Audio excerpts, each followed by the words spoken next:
ಸಂತೆಬೆನ್ನೂರು ಆಸ್ಪತ್ರೆ ನಿರ್ಲಕ್ಷ್ಯ ಆರೋಪ, ಚಿಕಿತ್ಸೆ ಸಿಗದೆ ರೈತ ಸಾವು, ಶವವಿಟ್ಟು ಕುಟುಂಬಸ್ಥರ ಪ್ರತಿಭಟನೆ. ದಾವಣಗೆರೆ ಜಿಲ್ಲೆಯ ಚನ್ನಗಿರಿ ತಾಲೂಕಿನ ಸಂತೆಬೆನ್ನೂರು ಸಮುದಾಯ ಆರೋಗ್ಯ ಕೇಂದ್ರದಲ್ಲಿ ವೈದ್ಯರ ನಿರ್ಲಕ್ಷ್ಯದಿಂದ ಚಿಕಿತ್ಸೆ ಸಿಗದೆ ರೈತರೊಬ್ಬರು ಮೃತಪಟ್ಟಿದ್ದಾರೆ ಎಂಬ ಗಂಭೀರ ಆರೋಪ ಕೇಳಿಬಂದಿದ್ದು, ಘಟನೆಗೆ ಸಂಬಂಧಿಸಿದಂತೆ ಕುಟುಂಬಸ್ಥರು ಹಾಗೂ ಗ್ರಾಮಸ್ಥರು ಶವವಿಟ್ಟು ಆಸ್ಪತ್ರೆ ಆವರಣದಲ್ಲಿ ತೀವ್ರ ಪ್ರತಿಭಟನೆ ನಡೆಸಿದ ಘಟನೆ ಶುಕ್ರವಾರ ನಡೆದಿದೆ. ಮಂಗೇನಹಳ್ಳಿ ಗ್ರಾಮದ ಹನುಮಂತಪ್ಪ 65 ವರ್ಷ ಮೃತಪಟ್ಟ ದುರ್ದೈವಿ. ಶುಕ್ರವಾರ ಬೆಳಗ್ಗೆ ಹೊಟ್ಟೆ ನೋವು ಕಾಣಿಸಿಕೊಂಡ ಹಿನ್ನೆಲೆಯಲ್ಲಿ ಅವರನ್ನು ತಕ್ಷಣವೇ ಸಂತೆಬೆನ್ನೂರು ಸಮುದಾಯ ಆಸ್ಪತ್ರೆಗೆ ದಾಖಲಿಸಲಾಗಿತ್ತು. ಆದರೆ ಸಮಯಕ್ಕೆ ಸರಿಯಾಗಿ ವೈದ್ಯರು ಲಭ್ಯವಾಗದೆ ಚಿಕಿತ್ಸೆ ನೀಡಲು ತಡವಾದ ಕಾರಣ ಅವರ ಆರೋಗ್ಯ ಸ್ಥಿತಿ ಹದಗೆಟ್ಟು ಮೃತಪಟ್ಟಿದ್ದಾರೆ ಎಂದು ಕುಟುಂಬಸ್ಥರು ಆರೋಪಿಸಿದ್ದಾರೆ. ಘಟನೆಗೆ ಆಕ್ರೋಶಗೊಂಡ ಕುಟುಂಬಸ್ಥರು ಮೃತದೇಹವನ್ನು ಆಸ್ಪತ್ರೆ ಆವರಣದಲ್ಲಿ ಇಟ್ಟು ಪ್ರತಿಭಟನೆ ನಡೆಸಿ ಸಂಬಂಧಪಟ್ಟ ವೈದ್ಯರ ವಿರುದ್ಧ ಕಠಿಣ ಕ್ರಮ ಕೈಗೊಳ್ಳಬೇಕೆಂದು ಒತ್ತಾಯಿಸಿದರು. ಸಮಯಕ್ಕೆ ವೈದ್ಯರು ಬಂದಿದ್ದರೆ ನಮ್ಮವರ ಪ್ರಾಣ ಉಳಿಯುತ್ತಿತ್ತು ಎಂದು ಕುಟುಂಬದವರು ದುಃಖ ವ್ಯಕ್ತಪಡಿಸಿದರು. ಗ್ರಾಮಸ್ಥರು ಹಾಗೂ ಸಾರ್ವಜನಿಕರು ಸಹ ಘಟನೆಯನ್ನು ತೀವ್ರವಾಗಿ ಖಂಡಿಸಿ ಆರೋಗ್ಯ ಇಲಾಖೆಯ ನಿರ್ಲಕ್ಷ್ಯ ಹಾಗೂ ತಾಲೂಕು ಆಡಳಿತ ವೈಫಲ್ಯವನ್ನು ಗಂಭೀರವಾಗಿ ಪ್ರಶ್ನಿಸಿದರು. ಆಸ್ಪತ್ರೆಗಳಲ್ಲಿ ತುರ್ತು ಸೇವೆಗಳು ಸರಿಯಾಗಿ ಲಭ್ಯವಾಗದಿರುವುದು ಜನರ ಜೀವಕ್ಕೆ ಅಪಾಯವಾಗುತ್ತಿದೆ ಎಂದು ಆಕ್ರೋಶ ವ್ಯಕ್ತಪಡಿಸಿದರು. ಈ ಸಂದರ್ಭದಲ್ಲಿ ಮಂಗೇನಹಳ್ಳಿ ಗ್ರಾಮದ ಮುಖಂಡ ಲೋಹಿತ್ ಮಾಧ್ಯಮದೊಂದಿಗೆ ಮಾತನಾಡಿ, ಸಂತೆಬೆನ್ನೂರು ಸಮುದಾಯ ಆಸ್ಪತ್ರೆಯಲ್ಲಿ ವೈದ್ಯರು ಸಮಯಕ್ಕೆ ಸರಿಯಾಗಿ ಹಾಜರಾಗುವುದಿಲ್ಲ. ಬೆಳಗ್ಗೆ 9 ಗಂಟೆಗೆ ಕರ್ತವ್ಯ ಆರಂಭವಾಗಬೇಕಿದ್ದರೂ ಸಹ ಕೆಲವರು 10 ಗಂಟೆ 11 ಗಂಟೆಗೆ ಬರುತ್ತಾರೆ. ಸಂಜೆ 4 ಗಂಟೆಯವರೆಗೆ ಕರ್ತವ್ಯವಿದ್ದರೂ ಮುಂಚಿತವಾಗಿ ತೆರಳುವ ಘಟನೆಗಳು ನಡೆಯುತ್ತಿವೆ. ಇದರಿಂದ ಬಡ ರೋಗಿಗಳು ಭಾರಿ ತೊಂದರೆ ಅನುಭವಿಸುತ್ತಿದ್ದಾರೆ ಎಂದು ಆರೋಪಿಸಿದರು. ಸರ್ಕಾರಿ ಆಸ್ಪತ್ರೆಗಳು ಬಡ ಜನರ ಆಧಾರವಾಗಿದ್ದು ಅವರಿಗೆ ಮೂಲಭೂತ ಸೌಕರ್ಯಗಳು ಹಾಗೂ ಸಮಯಕ್ಕೆ ತಕ್ಕ ಚಿಕಿತ್ಸೆ ದೊರಕಬೇಕು. ಸಾರ್ವಜನಿಕ ಆಸ್ಪತ್ರೆಗಳು ಸದಾ ಸೇವೆಗೆ ಸಿದ್ಧವಾಗಿರಬೇಕು. ಈ ಬಗ್ಗೆ ತಾಲೂಕು ಆಡಳಿತ ಹಾಗೂ ಜಿಲ್ಲಾ ಆಡಳಿತ ತಕ್ಷಣ ಗಮನ ಹರಿಸಿ ಕ್ರಮ ಕೈಗೊಳ್ಳಬೇಕು ಎಂದು ಅವರು ಒತ್ತಾಯಿಸಿದರು. ಘಟನೆಯ ಮಾಹಿತಿ ತಿಳಿದು ಸ್ಥಳಕ್ಕೆ ಭೇಟಿ ನೀಡಿದ ಅಧಿಕಾರಿಗಳು ಪರಿಸ್ಥಿತಿ ಸಮಾಧಾನ ಪಡಿಸಲು ಯತ್ನಿಸಿದರು. ಪ್ರಕರಣದ ಕುರಿತು ಸಮಗ್ರ ತನಿಖೆ ನಡೆಸಿ ತಪ್ಪಿತಸ್ಥರ ವಿರುದ್ಧ ಕ್ರಮ ಕೈಗೊಳ್ಳುವುದಾಗಿ ಭರವಸೆ ನೀಡಿದರು. ಈ ಘಟನೆ ತಾಲೂಕಿನ ಆರೋಗ್ಯ ವ್ಯವಸ್ಥೆಯ ಮೇಲೆ ಗಂಭೀರ ಪ್ರಶ್ನೆಗಳನ್ನು ಎತ್ತಿದ್ದು, ಇದೇ ರೀತಿ ತಾಲೂಕಿನ ಪ್ರಾಥಮಿಕ ಆರೋಗ್ಯ ಕೇಂದ್ರಗಳ ವ್ಯವಸ್ಥೆ ಇದೇ ರೀತಿ ಇದ್ದು ಇನ್ನಾದರೂ ತಾಲೂಕು ಆರೋಗ್ಯ ಇಲಾಖೆಯ ಅಧಿಕಾರಿಗಳು ಏನು ಮಾಡುತ್ತಾರೆ ಎಂದು ಕಾದು ನೋಡಬೇಕಿದೆ. ಈ ವಿಚಾರಕ್ಕೆ ಸಾರ್ವಜನಿಕ ವಲಯದಲ್ಲಿ ತೀವ್ರ ಆಕ್ರೋಶಕ್ಕೆ ಕಾರಣವಾಗಿದೆ. ವರದಿ ದೇವರಾಜ್ ಕೆಣ್ಣಲ್ಲಿ ಹಂಕಲು, ದಾವಣಗೆರೆ, NKS TV4.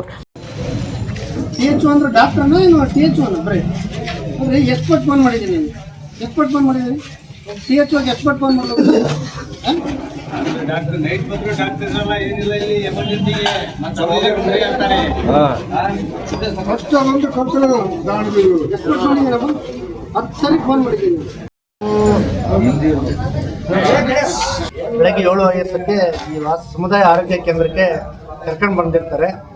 ಆತನಿಗೆ ಎದೆ ನೋವು ಅಂತ ಕರ್ಕೊಂಬಂದಂಥ ಸಂದರ್ಭದಲ್ಲಿ ಹಾಸ್ಪಿಟ್ಲಲ್ಲಿ ಯಾರೂ ಇರೋದಿಲ್ಲ.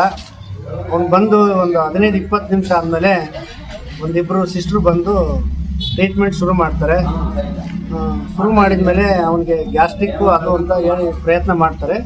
ಅದಾದಮೇಲೆ ಸ್ವಲ್ಪ ECG ಮಾಡಿದ ಮೇಲೆ ಗೊತ್ತಾಗುತ್ತೆ ಅವನಿಗೆ ಲೈಟಾಗಿ ಹಾರ್ಟ್ ಅಟ್ಯಾಕ್ ಆಗಿದೆ ಅಂತ. ಗೊತ್ತಾದರೂ ಸಹಿತ ಅದಕ್ಕೆ ಫಸ್ಟ್ ಏಡ್ ಏನು ಮಾಡಬೇಕು ಅದನ್ನು ಅಲ್ಲಿರ್ತಕ್ಕಂಥ ಸಿಸ್ಟ್ರುಗಳು ಯಾರೂ ಮಾಡಲ್ಲ. ನಾನು 8:15ಗೆ ಇಲ್ಲಿಗೆ ಅವರ ಮಡದಿಯನ್ನು ಕರ್ಕೊಂಡು ಇಲ್ಲಿಗೆ ಬರ್ತಾನೆ. ಬಂದಂಥ ಸಂದರ್ಭದಲ್ಲಿ ಹನುಮಂತಪ್ಪನವರು ನನ್ನ ಹತ್ರ ಮಾತಾಡ್ತಾರೆ ಮತ್ತು ಅವರ ಹೆಂಡತಿ ಹತ್ರನೂ ಮಾತಾಡ್ತಾರೆ.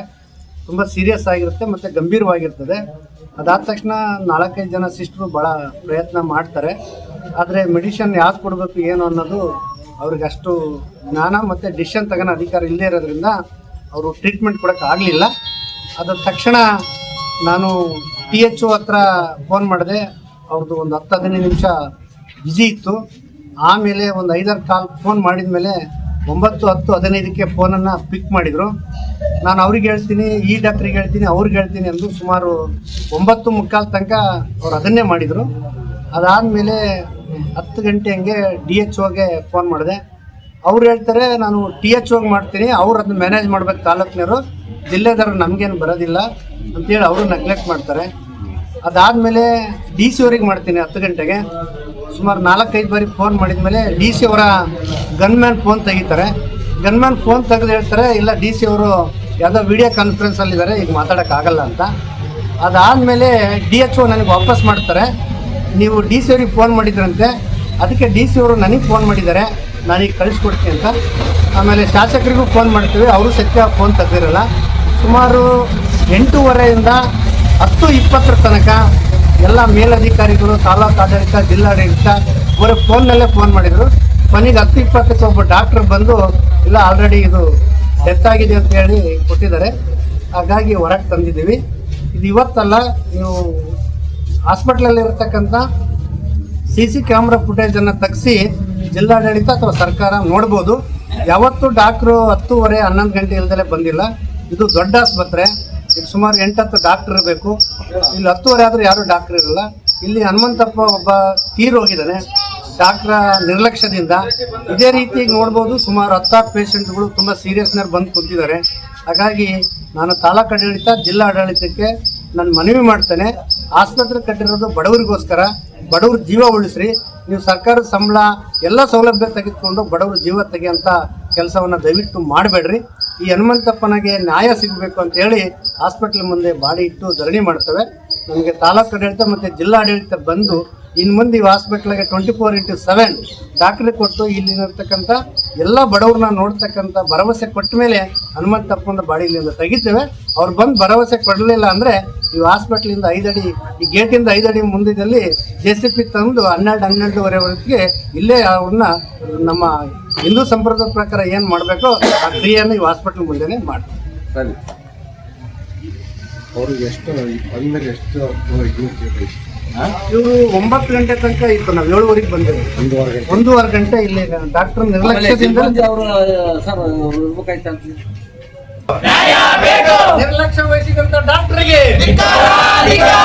ನಿರ್ಲಕ್ಷ್ಯ ವಹಿಸಿದಂತ ಡಾಕ್ಟರ್ಗೆ, ತಾಲೂಕು ಆಡಳಿತಕ್ಕೆ, ಜಿಲ್ಲಾ ಆಡಳಿತಕ್ಕೆ ಬೇಕೇ ಬೇಕು, ಬೇಕೇ ಬೇಕು.